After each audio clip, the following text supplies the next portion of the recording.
a 10-second pause. I disagree with it. Hey everybody, welcome back to Fast Charging with BnB, the best, and as far as I know, one of the only simulcast podcasts on the internet. I am Brian. And I am Bear. He says he is. I still am not convinced. Welcome back, Bear. It's good to see you again. How have you been, my friend? I've been doing awesome. Keeping busy. What about you? What are you up to? Oh, 5, 6. So, let's just get into it, huh? Did you know that non-Tesla brands have been gaining momentum in new EV registrations in the U.S.? Yeah, that obviously means more and more other vehicles, other EVs on the road, which I don't know about you, but I am seeing them. Are you? I am absolutely seeing them. Whenever I go up to Seattle, on the highway, I'll see the Kias, the Hyundais. I saw a Polestar, lots of Mach-E's. Haven't seen a Lightning yet on the road, but I did see one at fully charged. That's kind of cheating. That doesn't count. Nope. I also saw a Canoe there. Also cheating. Yeah. Also cheating. Yeah. The ridges are way up. I'm seeing them all over the place. Besides the Teslas, I'm seeing a lot more bolts also, by the way. I'm seeing a ton of bolts. And they are all over the place. The town I live in, they just had a Chevy Bolt go by us the other day, and with the town emblem on it, which they're using for one of their public works vehicles. So that was surprising, but it looked fairly new. But yeah, I was seeing bolts, seeing the Mach-E's. I still don't see too many ID4s. I see more Rivians than I see ID4s. And I'm still not seeing too many EV6s, but I think they're just having a little bit of a production issue, because I just don't see them on the road, but I know they're all selling right away. F1, the Lightning, I've only seen one on the road. I've seen more Hummers on the road than the Lightning. No, I've seen two Lightnings and like two Hummers on the road. You also drive so much more than me. I do. And last on that list of cars that are coming out, Ioniq 5, I've seen numerous ones of those, and I see one every day. I drove one today, if that counts for anything. Well, you saw it. I saw it, but it's not the one that I keep seeing, I'm pretty sure. But so what are the registrations looking like in terms of a chart? Oh, yeah, I was already on that chart. Yeah, 6% of auto sales in the third quarter. That's a big jump from last year. We were at, what, 2% a year ago? Yeah, that's quite a jump. And I think we're going to continue to see that. And the only thing holding that back is production. Yeah, the Bolt, like you said, 14,709. Yeah. The Mach-E, 10,400. Nice. And I ID4, know of one of those that are pre-sold for next month for fourth quarter.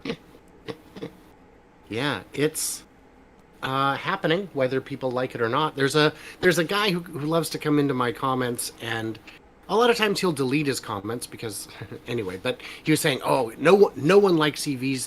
They're only catching on because the governments are forcing them down our throats. Okay, I mean, incentives are incentives, but they're still more expensive than comparable internal combustion vehicles, at least at the point of sale. So, I don't know, people love them. Yeah, they do. And they do save money. So I know that for a fact. I've now had an EV for going on 2 years. So I know I've saved a ton of money on gas. So that's just a hater. And what they say about haters. If you look at this list, the only cars on this that I haven't seen people have very strong positive reactions to, because there's fans for the Mach-E, there's fans for like rabid fanatics, people who feel a way about their car that they did not feel about their old cars, even when their old cars were exciting. On this list, the only ones I'd say that don't have, a specific fan base would be the Bolt and the Ford E-Transit. Yeah, and the E-Transit never will. Yeah. Never will. Welcome to Ford E-Transit weekend. Yeah. Nope, not happening. No, but it doesn't need to. No. So, you want any new cars? You want to talk about a car that we'll never see on the road here in the United States? What? What are you talking about? Share. The Jeep Avenger. Yeah, it's made for the European market only, and that is going to be Jeep's first full EV. Comes with very blasé kind of numbers, nothing exciting to it. But that's what I'd expect to a company that will eventually be out of business because they're not making EVs, being Stellantis. Yeah. I mean, it looks good, not great, but it does not have great numbers behind it at all. I think they're using the WLTP range of 249 miles. That probably puts it around 220, 225.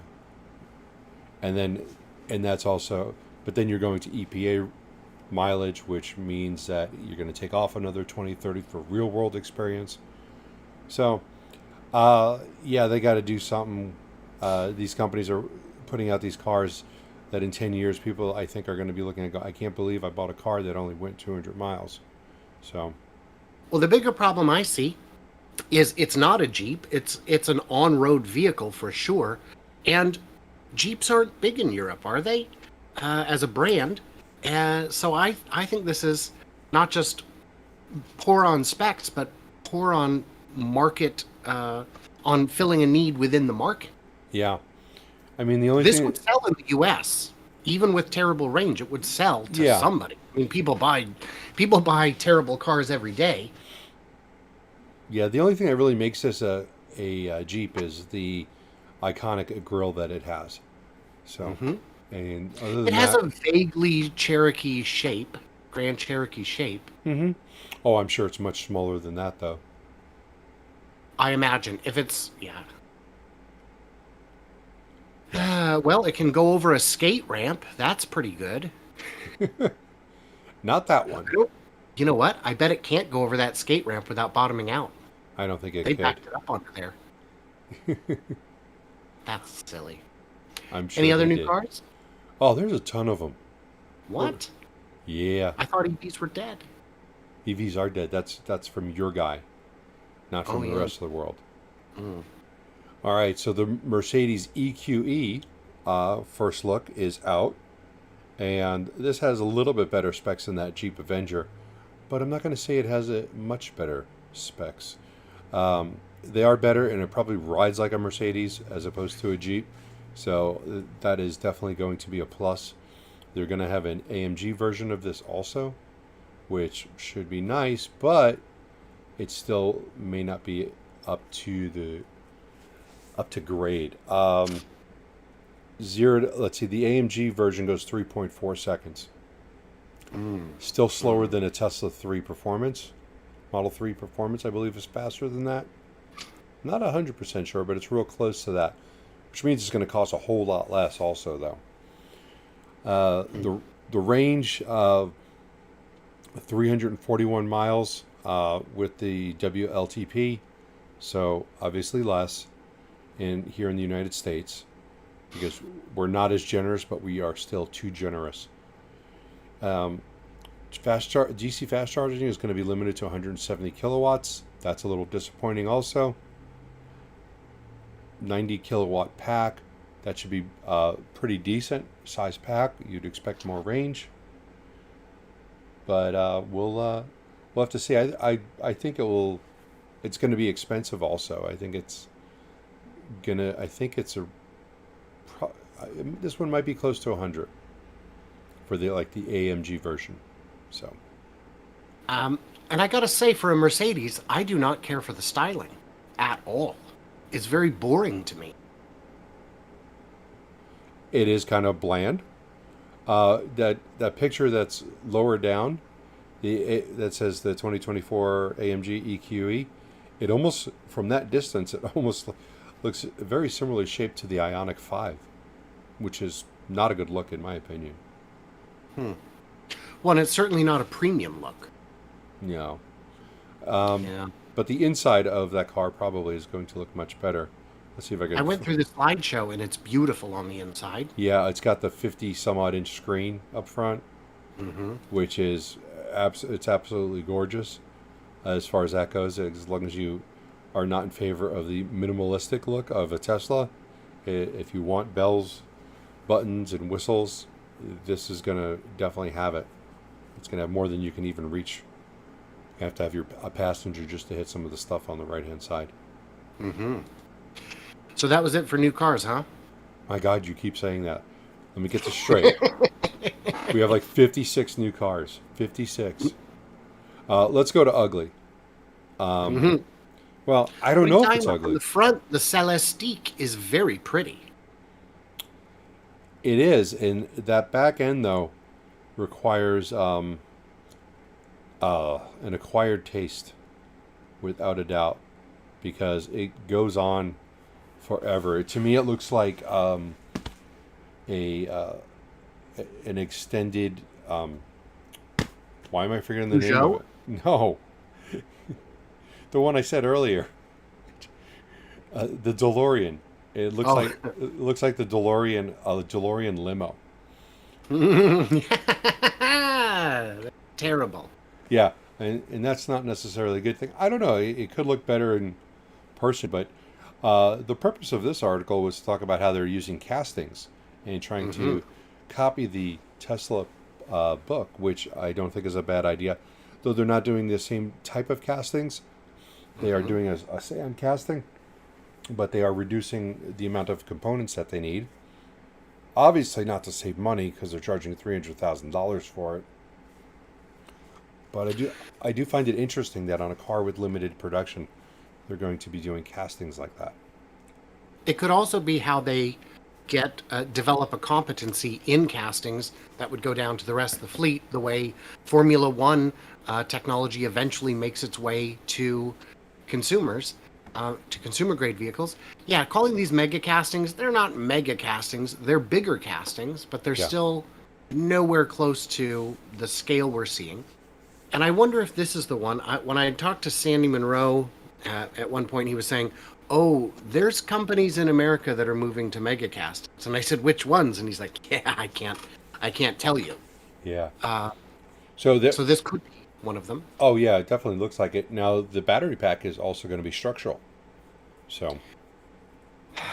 You know, they make fun of Tesla for every innovation and then immediately copy it. It's like Samsung making fun of Apple for getting rid of the headphone jack, and then 4 months later, hey, who needs a headphone jack? Right.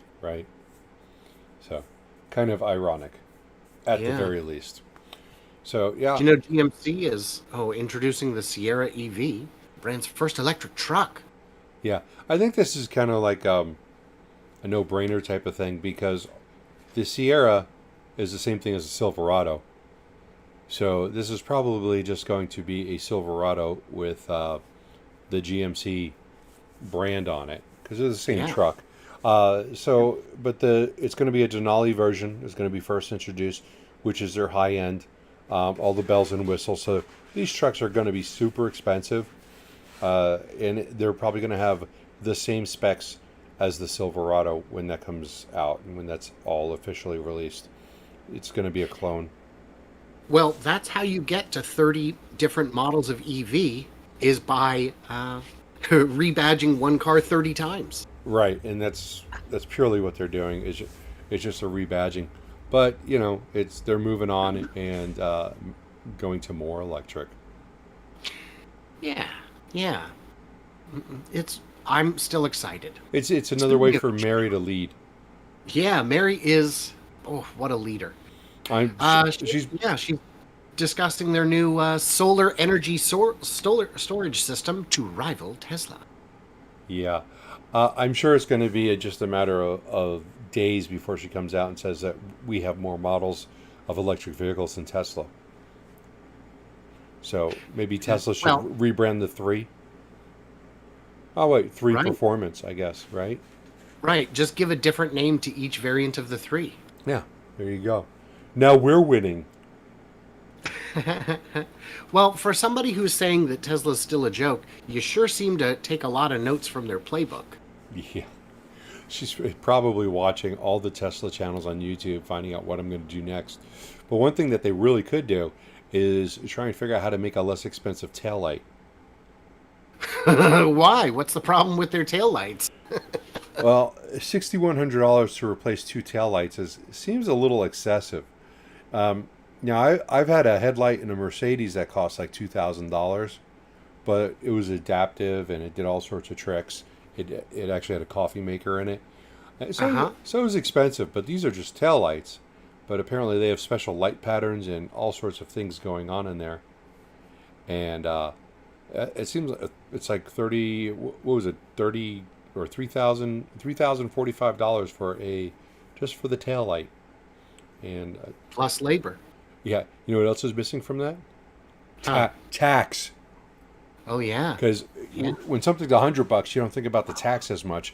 But if you're talking $6,100 at like roughly 9%, you've just added quite a bit of money to that. It's insane. And I just don't understand. If you want to cripple your early adopters and make them hate you, this is a great way to do it. Oh yeah. There's no way their cost is $3 grand a light. And if it is, you got some real. If those lights are $3 grand, then no matter what you sell this truck for, you're losing money. Yeah. But you're leading at it, which has to count for something. Yeah. Yeah. Yeah. Yeah. Rolls-Royce. Oh, go ahead. Oh, no, I don't know what the hell I was going to say. I'd rather talk. Rolls-Royce has revealed the Spectre, a massive, maximally badass EV super coupe. What do you think of that look? I think it's very Rolls-Royce. Man, that's exactly what I was going to say. So I'm going to have to It come has up the with something same else. ass as the Cadillac. You If you think look so? at I went through to the gallery, and yep, it do. Yeah. I think It's like a fastback, except much slower. yeah. Yeah. Does it say that in there somewhere? Because that makes sense. No, but I think the 0 to 60 time on this one was going to be somewhere around in the 4-second range, which while Okay. Rolls-Royces have always been fast cars, they're not like super fast cars. They've just always been very capable cars. yeah, So I mean, I think it's very typical Rolls-Royce. The weight to me is extremely light. The weight on this car is somewhere around 6,500 pounds, which with the battery added into it, those cars are normally extremely heavy cars. super heavy. Yeah, 6,559. Unladen, by the way, in case you're wondering. Yeah, put me in there. You can throw on another 500-600 pounds. Did you see the quote in the article? The electric car is perfectly noiseless and clean. There is no smell or vibration. They should become very useful when fixed charging stations can be arranged. That was said by Charles Stewart Rolls in the year 1900. Wow. So even back then, they were concerned about the smell, you know, and The smell, noise. the noise, Yeah. the vibration. So Wow. I thought that was a very interesting quote. I hope it's real and not something like Car and Driver just made up. They'll believe it, you know. I hope so too. Jeff pointed out that that Spectre is also the name of one of the Bond villain organizations. Ooh. Well, I'm telling you, if I drove a Rolls Royce, I would be a villain. So Oh, Bear, you're already a villain to me. yeah, I've got my application into the cartel, so I'm just waiting for a callback. Mm-hmm. This slideshow opens a new page every time. So Yeah, it does. That's very annoying. original article. That's great. Great. Good way to drive up your engagement. Uh-huh. Yeah, I'm sure there's an ad on each one. And you know that Lincoln is asking dealers to invest up to $1 million ish to sell EVs. Yes, and I guess it's creating a little bit of a hassle for some of them because Ford and Lincoln are often sold from the same place. And this article is stating that if you have a Ford Lincoln dealership, you have to invest in both, which kind of scratches my head going, I don't know how that could be right. Why would you have I know to? how. How? They're trying to dissuade them from selling Lincolns. They want them to disagree and surrender their dealership license so they can sell direct. Because Well- if you think the dealers are screwing you, the dealerships are definitely screwing the manufacturers. Oh, absolutely, without a doubt. When the dealerships are making 5 times the profit that the manufacturer has, you know that there's a problem. Yeah. Yeah. So what do you think of this concept here? I think it's pink. I don't think it is. I think that's just the ambient lighting making it pink. I don't know. It looks pink to me. And You don't want a rose key fob looking car? it does look like a key fob also. Yeah. Where's the headlights? Is it that line, that white line going across? Yeah. Because that's Well, it's a concept. It also doesn't have door handles. It also doesn't have mirrors. doesn't have side marker lights, and that's required. It doesn't have side. Unless, well, maybe those things above the wheel wells can function as a side marker. You're right. You're absolutely right. But actually, they need to be yellow up front and red in the back. So Right, but they can be LEDs. they could be. And what would those cost to replace? 6,100. Yeah, or maybe like $50. Maybe they're not going to be like GM. Why? That would be out of character. Well, then they can say we're not going to be like GM, but everything else is priced incredibly high. We're not going to be like GM until 6 months from now when we're going to be exactly like GM. Right. I mean, as a concept, I don't hate it. It'll never see production, so it kind of doesn't matter. Yeah. I appreciate them at least pushing the boundaries. Yeah. But that's what a concept car is. It's like making something that will never be seen. I think it's cool looking. I like it. I wonder if Ford would have an equivalent to that. Have you looked at the photo gallery? Because I'm looking at it now. Are you looking at the side profile view where apparently the front of the roof by the A pillar has got to be 6 to 12 inches higher than the rear? Oh, yeah. Well, that's not too different than the Dodge Magnum. It was raked. Did you look at the pictures of it transforming? I just got to that. It's like, what the hell? Jeff called that actual suicide doors. Yeah, those doors open all the way 90 degrees, and I don't know what you got going on up in the front, but you need to put definitely get a grill in there, without a doubt. Maybe. Well, you notice, it went from a prototype to this is clearly a render. Yeah, Murphy bed in there. I could see that in there. Oh yeah. Hot tub. I don't know. I could keep going, but wow, that's it's good looking, but it's just kind of not going to happen. They don't even have a name for this, do they? Star. Oh, I thought maybe they were going to call it the Lincoln It's Never Going to Happen car. They'll call it the Lincoln Theater. Yeah. Guess that'd be the Ford Theater. Darn. Well, yeah. Yeah, that one missed a little bit, but That one missed. thanks for explaining it to me, though. All right, on to the Caplet on wheels. Tablet. What is it? Suppository, yeah. Suppository. Yeah, that's right. All right. Yeah, this one has a roof rack on it, but Canoe's got another order, 9,300. How many did they get last week when we?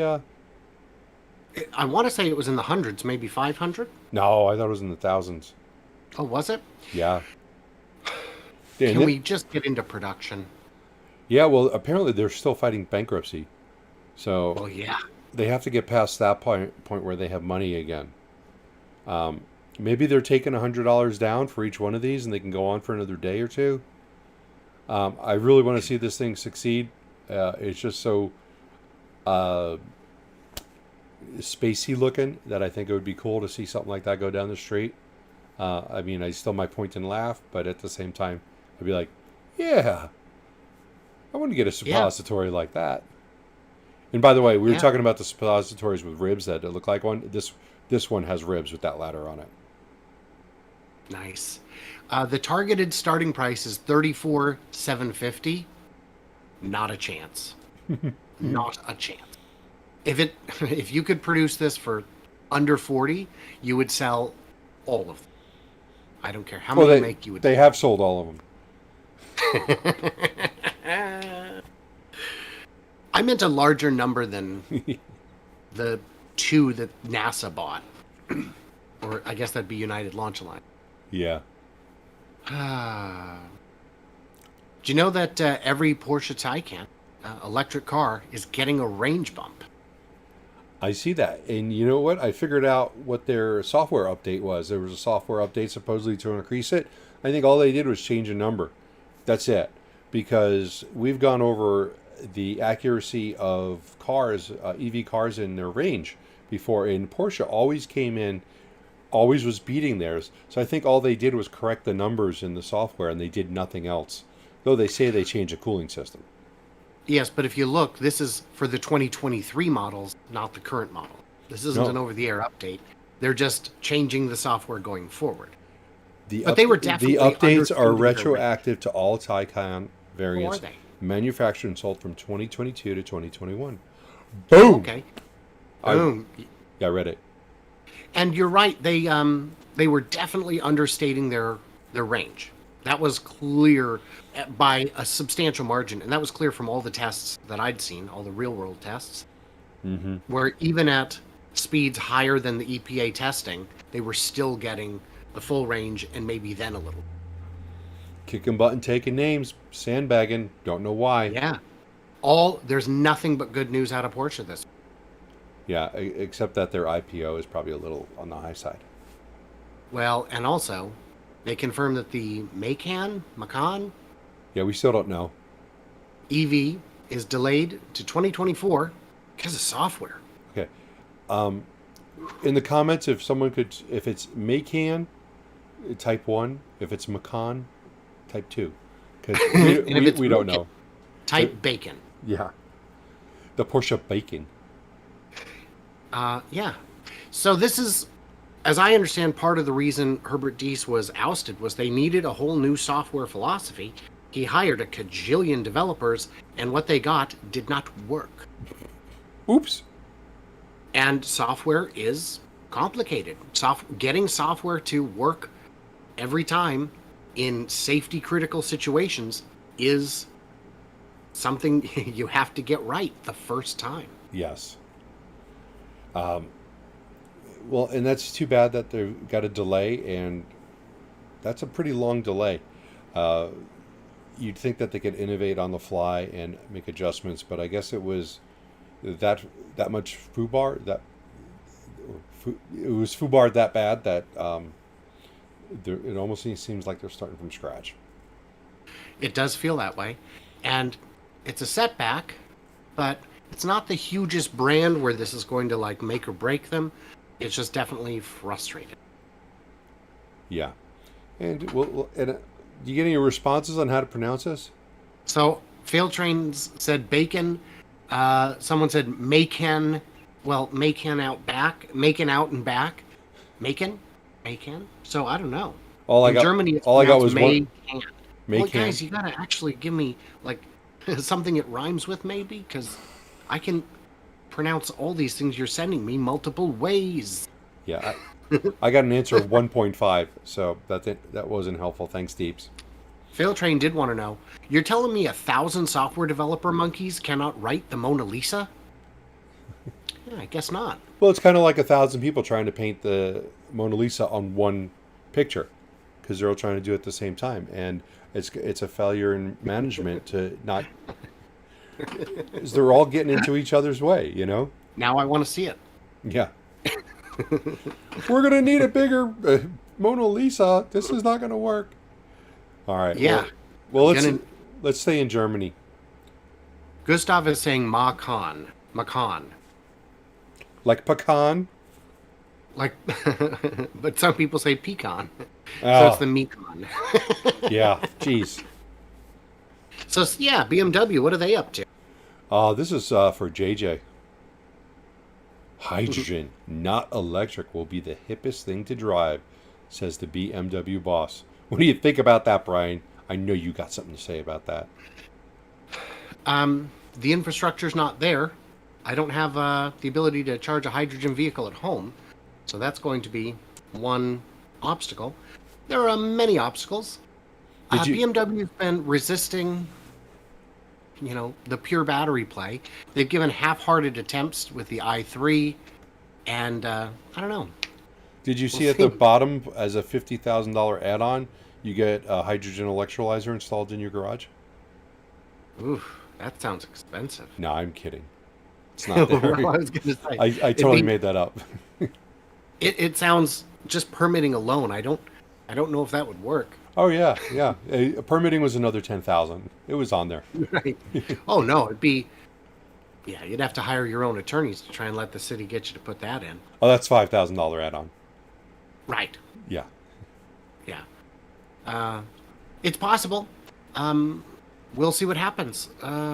There's still a lot of obstacles to getting hydrogen to be not just cost effective, but practical for passenger vehicle use. But that's literally all we have about hydrogen. Yeah. Sorry, guys. That's it.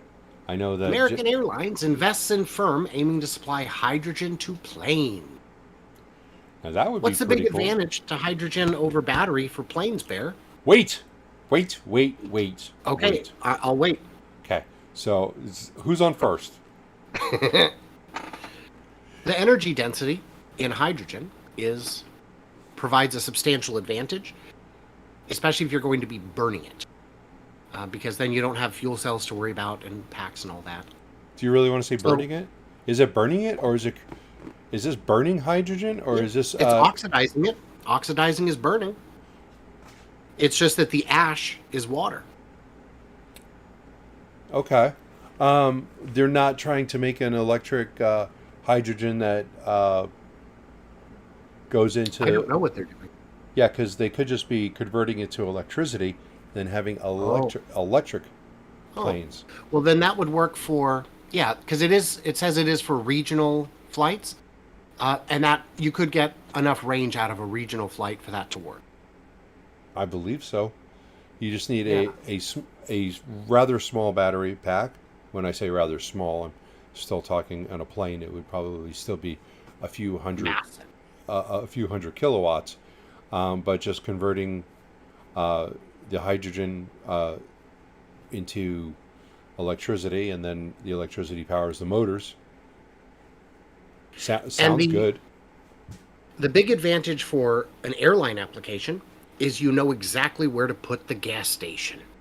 You put it because you're flying a set route. You're probably just going back and forth between two cities. You just put one at each end. You don't need 500 gas stations. You will know 2 hours in advance when the next fueling is coming. Hmm. Yeah. So it eliminates a lot of the variability that can frustrate consumers when it comes to adopting new technology. That is true, and it seems like it would be much cheaper. Oh, well, they would know. They Yeah. would know. So Yeah, who else? they don't often do things that are vastly more expensive, but sometimes they do. What about trucking? Trucking, Daimler trucks to switch to hydrogen from diesel. So it does seem like a lot of the trucking companies are wanting, or truck manufacturers are wanting to switch to hydrogen from diesel. Obviously, this is going to be related to cost. It's going to be related to carbon emissions. But now Daimler's jumping on board also. Maybe it will be Daimler that one day buys out Nikola. You never know. So again, just like with the flights, trucks often have set routes. If you've got one manufacturer with 100 trucks and they move from factory to port, again, you just put the stations at each end. You don't need to deal with all the complications of setting up an entire infrastructure in between. Yes. Now, I think that factory to port might be short enough for most battery electric semis. Like Depends where the factory is. of India is a course, very big country. of course, but the idea to go to hydrogen is for longer, definitely going to be for the longer range trucks and not for the short haul. There's a lot of manufacturers out there for trucking that are going with batteries for the short haul. Tesla being the first one. Nikola's got it down, but the eCascadia and a couple others, they're they don't have very long range for most trucking applications for anything that's long haul. So, Oh, 150 miles doesn't strike you as adequate, especially when that would take you down to zero, because you can't get the full 150. right, right. And then that range also has to be accurate. You know, the Electromechanica Solo has 100 miles of range. Maybe we'll put a trailer on that. Yeah, put a Class A trailer on it. That's Yeah, a good idea. I think it would work. That thing had some get up and go. It could happen. Yeah, yeah. Do you know Toyota, famously in hydrogen, is going a little heavier into hybrids I and saying, 300,000 hybrids is like 90,000 electric cars. How does that equate? Maybe by battery deployment? I don't know. It, Yeah, it might be by battery deployment, but if you look at tailpipe emissions, 300,000 hybrids aren't equal to any right. battery One electric. hybrid has more tailpipe emission than 90,000 EVs. That's right. I think Toyota needs some anti-psychosis medicine because I really don't believe that they're looking at the real world anymore, and they're all on board, or they're just saying that they're on board because we've got one guy from Toyota saying that this is we need to go our own way. We need to keep up different options, and then they throw these two pictures of the ugly buzz fork thing in with the incomplete paint job, which I still can't get over. But they're missing the boat on this, and maybe they are going to be one of the ones that don't make it. They are so big, but if they never jump on board, or if they jump on too late, I don't know. I think once they do jump on board, they could probably catch up fairly quick. So my thinking is their CEO, again, we've talked about this before, is not the most qualified CEO. He's just the most qualified grandson of the founder. Yeah, And this definitely lacks vision because they've got, I would argue, the hybrid system dialed in. It's a much easier sell to maybe shareholders, maybe suppliers, maybe just themselves. And they can avoid having to convince consumers that range anxiety is not as big of an issue as they think. And we'll see how it goes. yeah, it's just kind of embarrassing. But speaking of embarrassing, Go on. my, my Yahoo page just threw up all over that article and just sent me somewhere else. Head of zero emission truck venture found guilty of fraud. Yes, I had predicted he would be guilty on 3 or 4 charges, and so he was. Apparently, some video out there has me saying that he would be guilty on 3 out of 4. They always seem to drop one. But yes, he's been found guilty. I'm not surprised. I'm ready to move on. Unfortunately, the sentencing is still not until January 27th, so it will be a while before he's sentenced. As I've said on my channel, I want to hear how if there's going to be. I'm sure he's going to be fined, which if he gets to keep all of his money, okay, here's a couple $1 million. Thanks for the fine. If he's fined too much, he'll file bankruptcy, and nobody will get anything. But God, what does the SEC do with those fines? Oh, they just absorb them. It's just Yeah. their budget. Yeah. So, in the end, nobody was But a helped. finding of guilt here really opens the door for a civil case, which would be, what happened to OJ, who, of course, was determined to be completely innocent, but still somehow. But he is also financially, you'll notice. Yeah. But he is still actually looking for Nicole Brown's killer, from what I've heard. And the good news on this is this also opens the door to Nikola being able to recover some money from him too, Yes. whether for themselves or for their shareholder, which Yeah. would be well appreciated, I am sure. Well, in a sense, the $125 million that they had to pay If they get that back from him, that in a sense does go back to the shareholders because it's less future dilution of the stock. Is one way to look at it. But I would like to see somehow this money being repaid to people who were lied to and listened to those lies. Yeah. So, Yeah, it's tough. yeah, I don't. So you found some interesting news on Nikola. Yeah, Nikola. Um, they bought hundreds of acres in the West Valley of Arizona, the Phoenix area. Um, this information was not actually put out there. It was not broadcast very loudly. It was broadcast, and there was only 3 different web pages I could find it on, and 2 of them were pay subscriber pages. You had a paywall. So there wasn't much information, so I did a little bit of research. I found the land, 920 acres.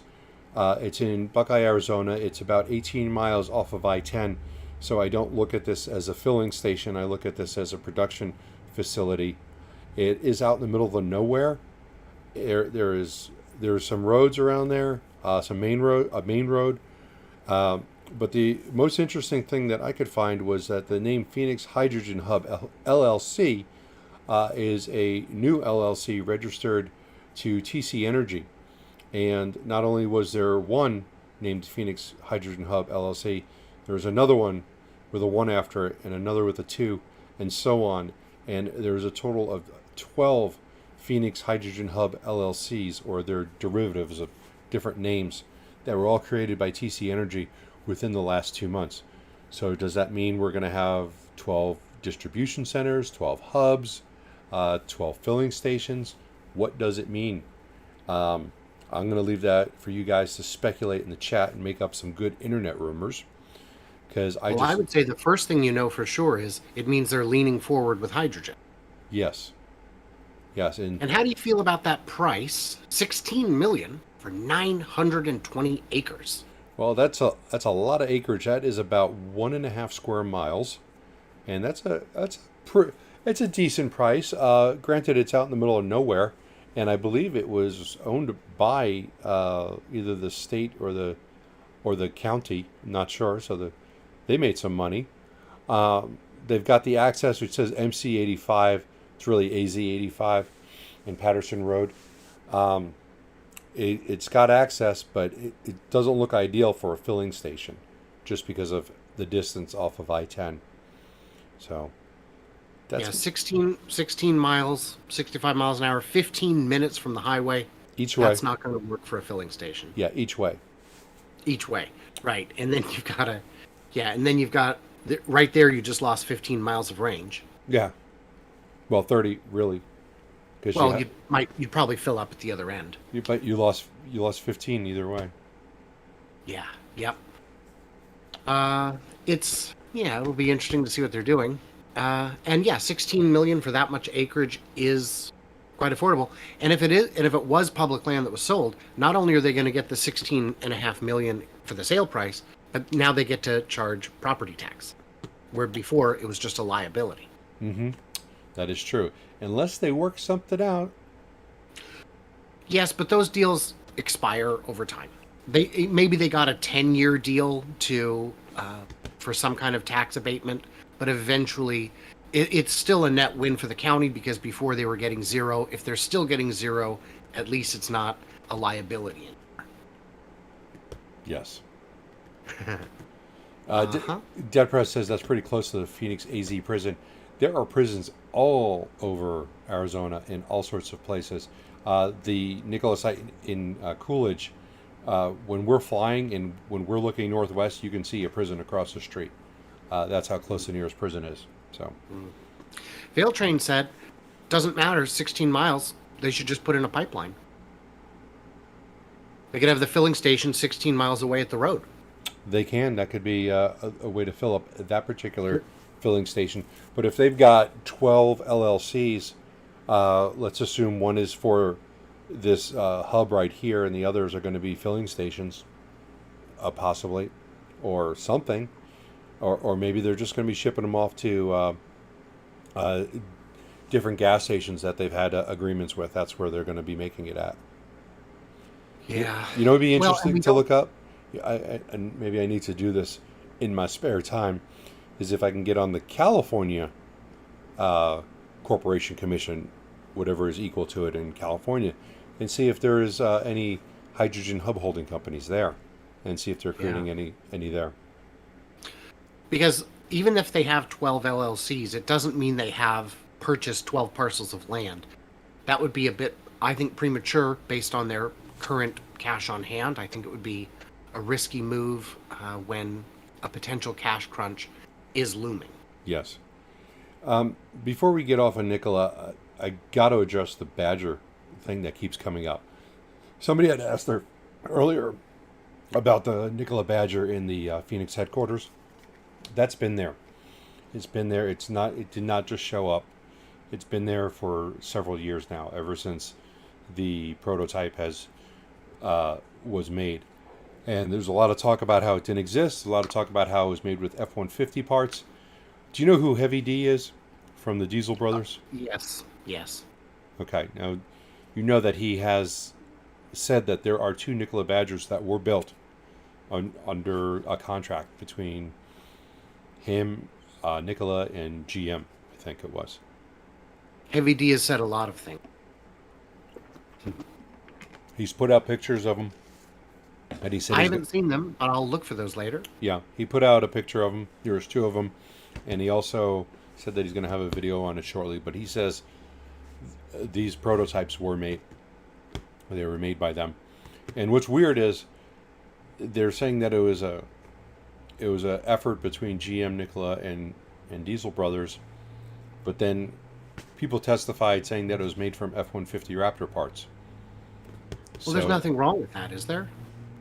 Nah. I mean, on a prototype? I would not No. expect a prototype to necessarily be 100% bespoke parts. I think that would be an unreasonable ask. I can't imagine that they'd be sitting in the drawing room designing control arms and suspension parts.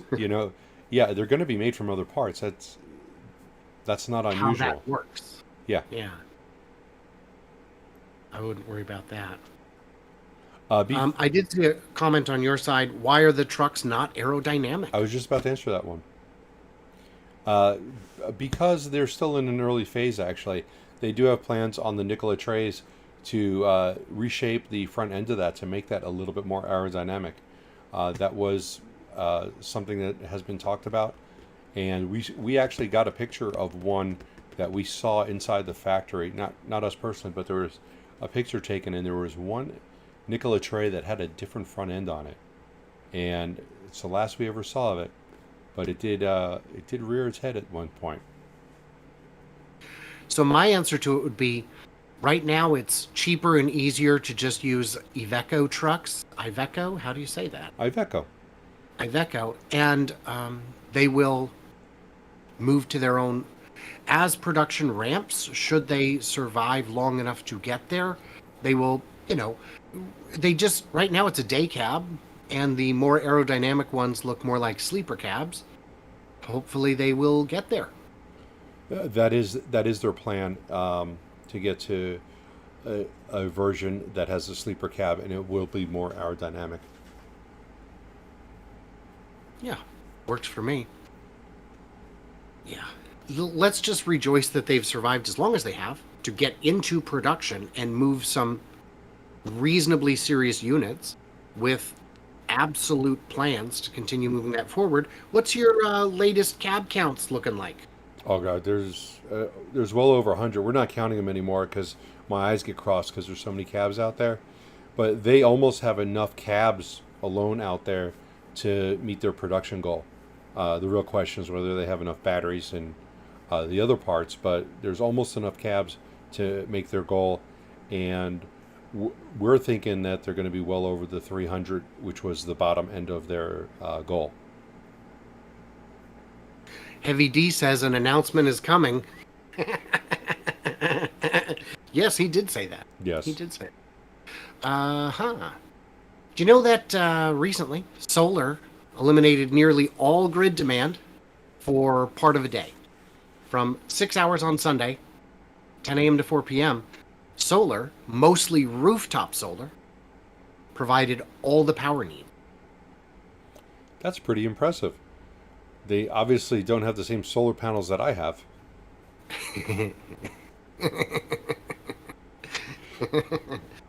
Yeah. The uh-huh. And since you've paused, I will take a moment to update everyone who cares about the LG battery in my house I care. drama. Tomorrow, it is getting swapped out.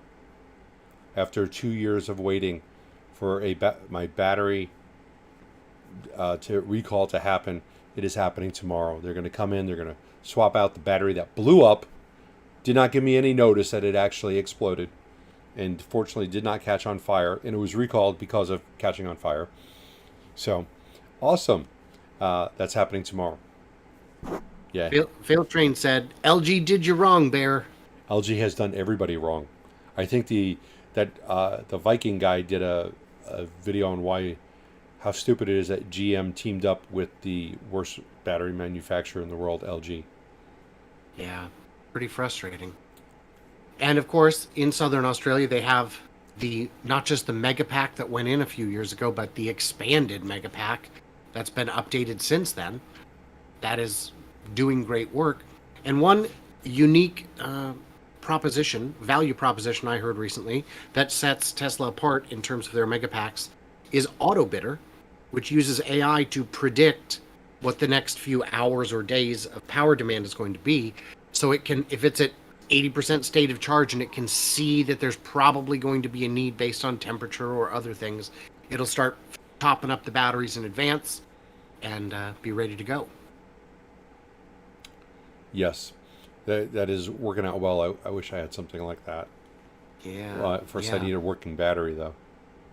Well, and solar isn't the only thing that's getting bigger. Oh my gosh. Because also, Leon's getting large. No?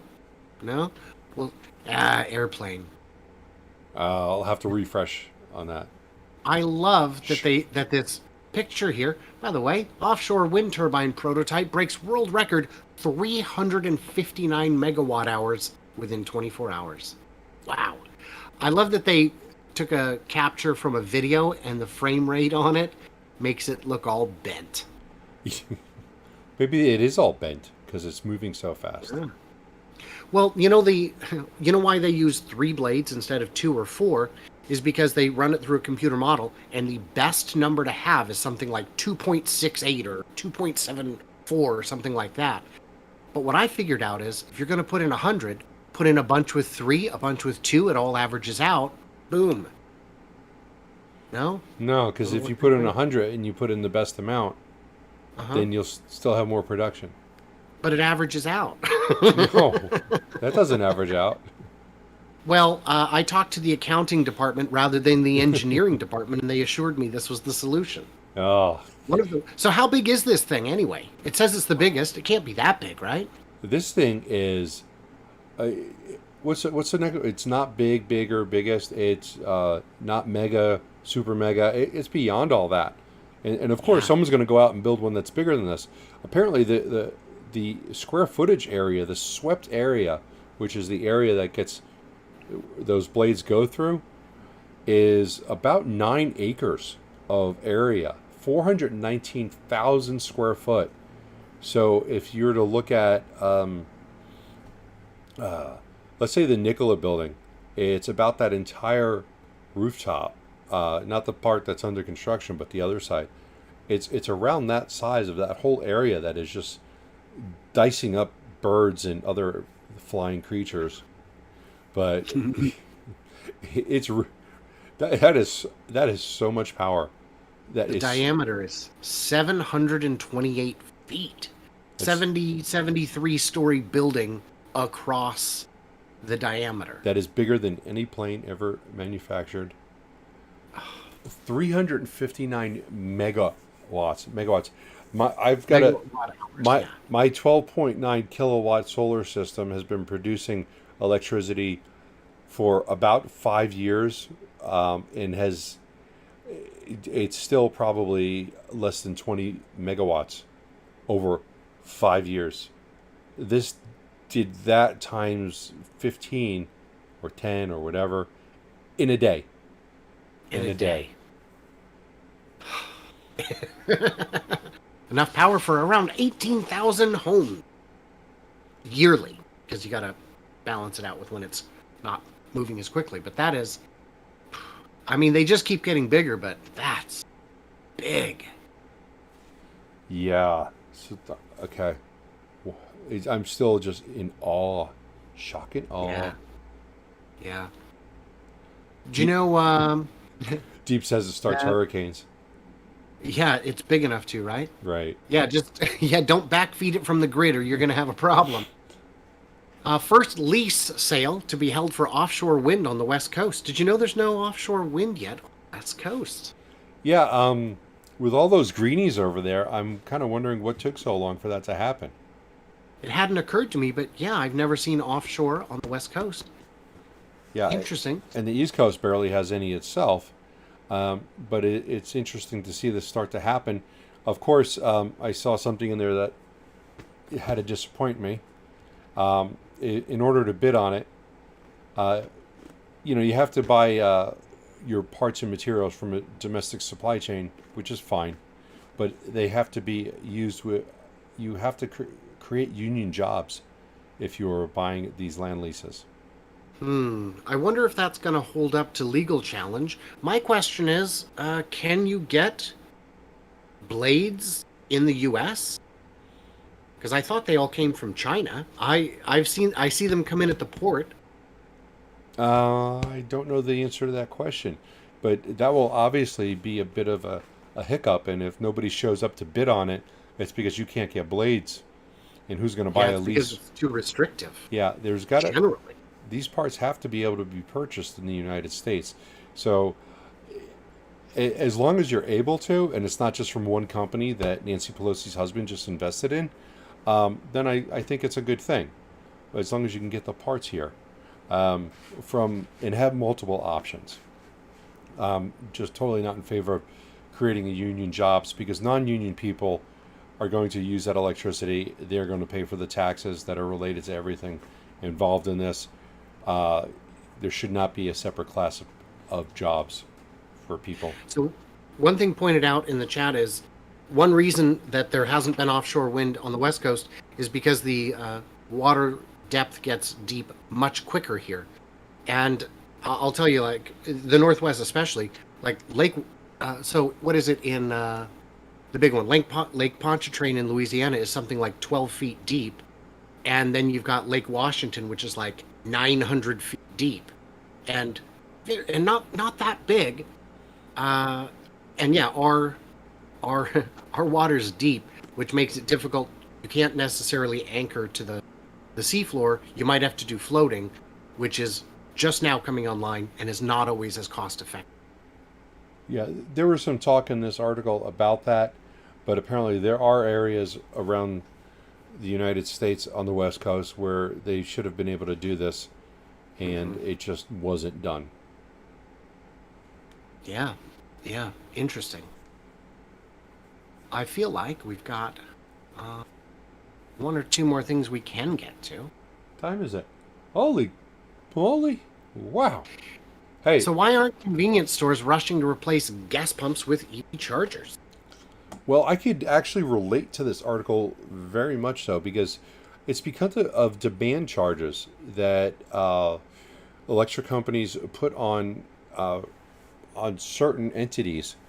Demand charges, if you use a certain amount of electricity in a half hour or an hour, your electricity bill can actually go up hundreds of dollars. If, for example, I have a demand charge because I have a solar panel, it gives me the ability to buy electricity really cheap. Like I can get electricity for about 4 cents a kilowatt. Off peak, on peak, it might be 5 cents. So I get a really good price. But if I use, let's say, 20 kilowatts in the middle of July for a half hour period, my electric bill is going to have an additional $400 tacked onto it. So I've had to manage charging my EVs because if I do more than one at a time during peak time, well, I don't usually charge during peak time, but if they accidentally are charging during peak time, I could get hit with a decent amount of chargers. Happened to me once this summer, and it really sucked. But the problem is when you have a gas station and you have 4 cars plugged in at the same time, drawing DC 150. 150, they're gonna suddenly start seeing bills that are in the tens of thousands of dollars, even though they only may have used, uh, you know, 200 kilowatts. Uh, there an example of this in this article. It says that if four vehicles were at a station at once during a demand hour, they can get about $250,000 a year in extra fees, and there's no way to pay for that. So, like I said, I run into that just trying to charge four EVs in my place and making sure that I don't have anybody plugged in during a demand time, let alone have two plugged in, because I had that happen and it sucked. My bill went up $400 that month just for that 30 minutes of time. Wow. So And now do it 6 times a day, 30 days a month, right. 20 days a month. Well, they only Yeah. charge you once for the demand. It's the maximum Oh. half hour in the month. Okay? At least So whichever the worst half hour of the month is. yes. So if I had a half hour where I used like 20 kilowatts, then whatever it types out as, and you can look up on like srp.net or srpnet.com, and it will actually tell you this is how badly you just screwed yourself, and there's no going back from it. Wow. Well, we are at the time, so let's go ahead and just wind it down there. I do want to thank my Patreon, who get early access bonus content, sometimes an ad-free experience. It depends on the video. And I also want to thank your Patreon. I'll let you do that because you're better at it. I'm better at that? Okay. Thanking your Patreons? I thought you'd do that for me. I was like ready to take a nap. Okay. But yes, I do want to thank my Patreons because my Patreons are the best. My Patreons could kick your Patreon's ass any time of the day.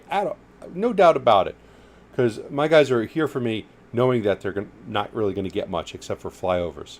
See, you have to bribe your Patreons with extra content and things like that. That's true. So I do appreciate my Patrons because they're there while not getting much back in return, and they're just helping to support the channel and our flyovers. Like we did a 3 a.m. flyover last night. Yeah, I was sleeping, but it still happened. Thank you, Riley. So yeah, my Patrons they rock it. Yeah. All right. Well, Bear, I also want to thank you for your time, and I look forward to seeing you next week. I am going to be flying out to Florida in a couple days to do to attend TeslaCon Florida. I will not be a speaker or anything, but I will be there, and I'll be doing a bunch of interviews of people, so there should be some great content. And and also the earnings call for Tesla. I will be live streaming that with special guest Oracle Tim, Oracle Investments. That'll be a lot of fun. Oracle Tim. That sounds very Matrixy. I like it. Yeah. All right. Well, all right. And for my followers and viewers, we will be having a Nikola and Lucid flyover later this week. We're just running around trying to keep the lights on, but they will be coming soon. So please look for them. All right. Thanks, everybody, and we'll see you next time. Thank you. See you next time.